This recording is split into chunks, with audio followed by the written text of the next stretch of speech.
Hey, how you doing? This is John, and welcome to John's Long Box. Today we're looking at Black Hammer Reborn. This is issue number one, $3.99. Can you believe the price of comics? And this is by Jeff Lemire, Caitlin Yarsky, Dave Stewart, Nate Picos. And this, of course, is by Dark Horse Comics. Now, again with the cough, as you may, if you've been watching my videos for a while, you'll know that I did Black Hammer number one, but this is Black Hammer Reborn. I don't know the inside baseball, but I think Dave Stewart had a grand story, but I don't know if he thought it was going to sell as well and be a big hit.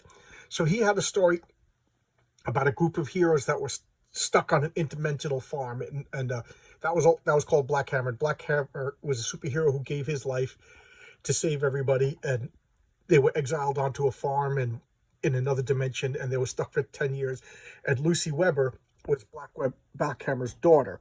And she was convinced that they weren't dead. She was looking for them, and she found the hammer, and she becomes the new Black Hammer. Well, this is now 10 years in the future from that, and this is the daughter of Black Hammer. And let's and I love this costume, green and like yellowish orange. I don't know the exact color, like gold or whatever, like green and gold, green, yellowish orange. Look at the color scheme. It's like so bad, it's great. And I've always said that about superhero comic book costumes, is they have to be simple and elegant. And you can't get more simple and elegant than this costume. I love it. It's a, I don't know, it's like a hokey design, but it works. And here it's Black Hammer with her magic hammer. And okay, so let's just look at the credits. So Jeff Lemire is the author. I just get anything by him. Artist is Caitlin Yarsky, and I don't know anything about her other than this. So this is my introduction to her, and I like it. Dave Stewart is a legendary colorist. He's the preferred colorist on the Goon and so many other comics. And letterer Kate Picos of Blambot. I don't know anything about that, but let's look at D&D shit because I always do it. 2021. Okay, so this is brand new. I just read this today. I have a bad habit of letting comics stack up. I got like 11 boxes of comics to read, so I have a really bad habit of just letting comics go, and then reading a bunch of them. So I read 1 to 6, and I'm missing issue number 7, even though I have up to 9. So I gotta get that issue before I could continue, because I can't read out of order because I'm crazy. I'm a crazy person. So, okay, so this is the original Black Hammer. As far as I know, they didn't tell his origin, and this is Anti-God, and these are all the other superheroes. They're all fighting Anti-God. Think of Anti-God as like the Anti-Monitor or Galactus or something like that, and he's coming, and it's just like he's going to destroy the world. He's just all powerful, and all the superheroes team up, and there's a flashlight, and young Lucy Weber is watching as not only her father, but all the other superheroes perish fighting Anti-God. And here she is grown up.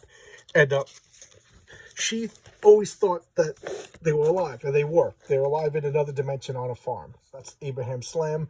That's Talkie Walkie. That's Colonel Weird. Barbalian, Golden Gale. And over here is the Dragonfly.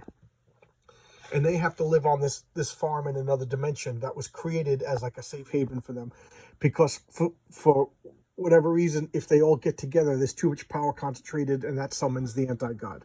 So they got to stay. They don't know this, but they got to stay exiled to save the Earth. The chief finds Black Hammer's hammer, and she gets transferred into Black Hammer. It's 20 years later. I said 10 years later. Okay, so 20 years later, and so now she's past her prime, and she's no longer Black Hammer. Why? We don't know yet. And that's her little boy. Little boy's giving her some sass, and here comes the daughter. The daughter's trouble. She's out with the wrong crowd. She's 15 years old. She ain't listening to mom. That's her husband. He's kind of chubby, ineffectual. And I will talk about all this at the end. And so, she's wearing glasses because her eyes are bloodshot because she's been doing drugs and drinking. And the little boy, I guess mom dotes on him or whatever. Well, so she's fighting for mom, whatever, don't go out, and he's just like, gotta go, whatever, and here she is. She used to be the greatest superhero on earth, and now she's just a mom who's fighting with her kid and whatever. And chubby husband goes to kiss her, and he's off to work. Normal life. I was the world's greatest superhero. I carried on my father's legacy. I beat the shit out of bad guys with a cosmic hammer. I was a total badass. I flew. I could lift cars over my head. I was the world's greatest superhero. Me, Lucy Weber. I swear I really was.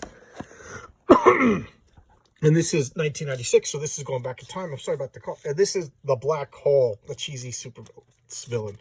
And she's pulling everything into a hole in his chest. And that's Lucy Weber in her prime, smashing the crap out of everything. And he's sucking her in with the black hole. And she just is like, okay, you want my hammer? Take it. And it goes into the hole, the singularity in his chest. And it causes him to shoot out, explodes, and she beats him. Like she says, nobody could. This black hammer is like the most powerful object. You know, it's like Thor's hammer, whatever. And everybody's amazed. Everybody wants pictures of her. She's inspiring little girls. She's got it all. And now she's recollecting. Now she's at work, and for 10 years she was a reporter in her youth, in her young youth. You know, like college age stuff like that. And that reporter instinct of driving to get the story is what, you know, listening to her gut is what got her to believe that Black Hammer was still alive, that all the superheroes were still alive, and put everything in motion. And then she became the Black Hammer for like 10 years. And during that 10 years, print journalism faded away to online journalism. And now she's just like a fact checker, you know, office drone. And, you know, so everything about her life is not what she wanted. She's this, you know, that guy's supposed to look like a jerk. He's a jerky boss. She's unsatisfied in her job. Her and her husband are having like a little bit of difficulties. The daughter's a brat. You know, we'll talk about the son later.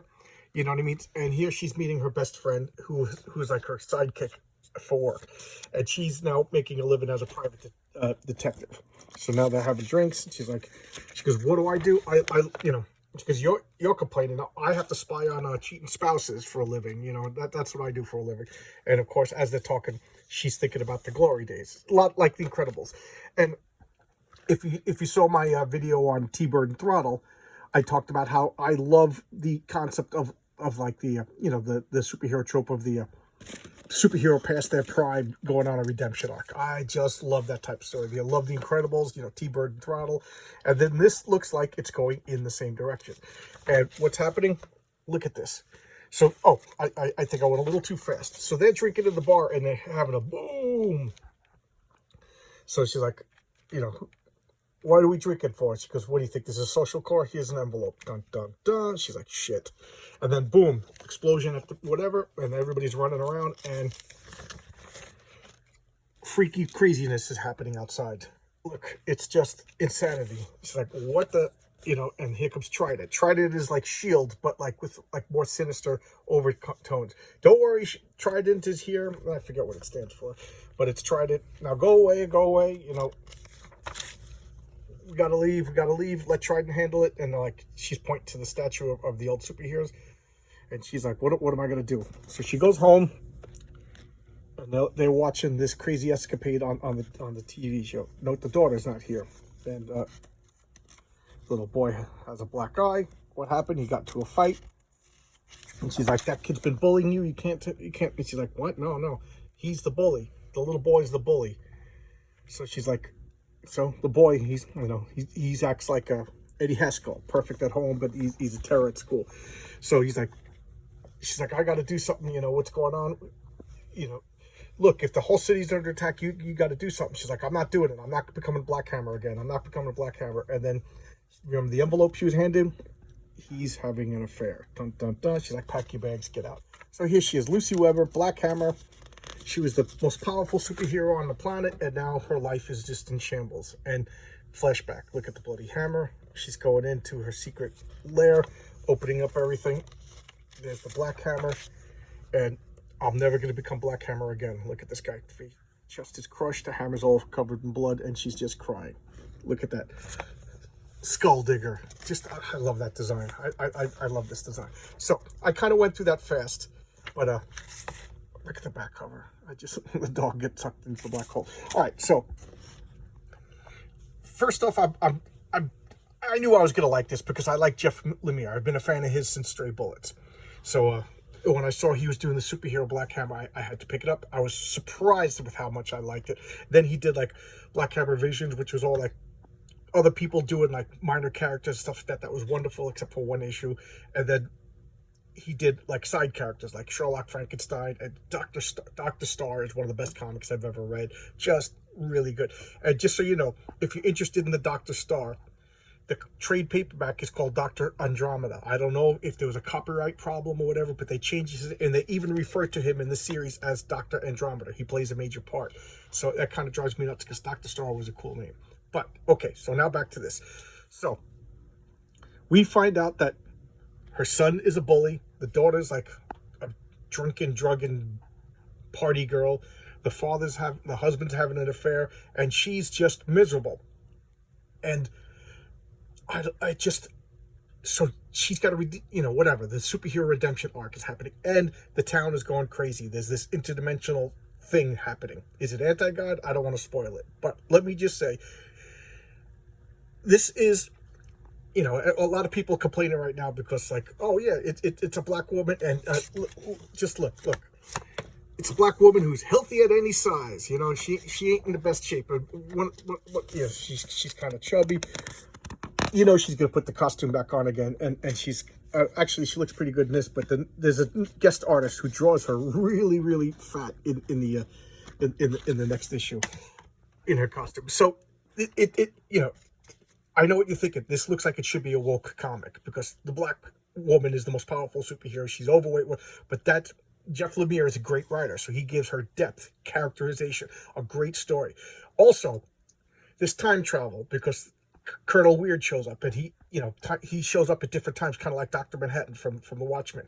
So he's talking about stuff that's going to happening. And so that's another thing. I'm very, very, very particular about my time travel stories. And also keep in mind, I didn't finish the story. I read up to issue 5 because I'm missing issue number 6. I was super excited. I read all 5 issues. I put it down.